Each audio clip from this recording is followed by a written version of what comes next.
Shalom, selamat pagi. Inspirasi hari ini terambil di Roma 12 ayatnya yang ke-15. Bersukacitalah dengan orang yang bersukacita dan menangislah dengan orang yang menangis. Ketika kita melihat Tuhan memberkati orang lain, bagaimana sikap kita? Yang sering terjadi, respon yang kita lakukan adalah dengan salah satu dari respon ini, yaitu bisa ikut bersukacita atau bisa saja malah marah dan iri hati. Entah mengapa, bagian terakhir dari ayat ini jauh lebih mudah dilakukan daripada bagian yang pertama.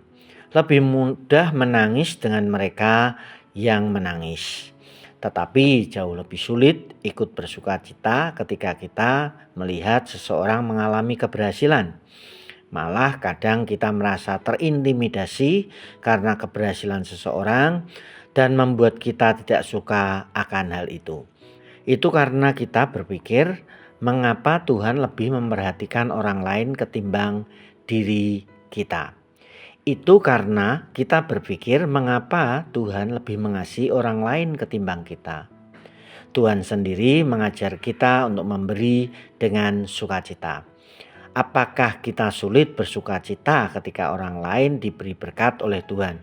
Bukankah kita tidak memberi dan hanya melihat orang lain mendapat berkat dari Tuhan? Semestinya kita lebih bersukacita ketika kita melihat orang lain berbahagia ketika diberi berkat oleh Tuhan. Karena kita saat itu sesungguhnya tidak rugi apa-apa atau berkorban apa-apa. Tuhan pemilik segala sesuatu di dunia ini. Dia tidak pernah kehabisan berkat. Dia tidak pernah kehabisan kasih karunia. Ada lebih dari cukup anugerah Tuhan di dunia ini untuk semua orang. Dan hanya karena Tuhan memberkati orang lain, bukan berarti tidak ada cukup berkat untuk kita juga. Dia ingin memberkati kita, tetapi mungkin dengan cara-cara yang berbeda, waktu yang berbeda, bentuk yang berbeda. Iri hati, dengki, marah menghalangi kita masuk ke dalam kebahagiaan orang lain.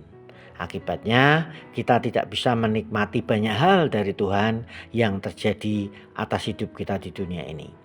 Iri hati membuat kita menjadi orang yang sangat menyedihkan, tidak bertumbuh dan tidak berbuah bagi Tuhan.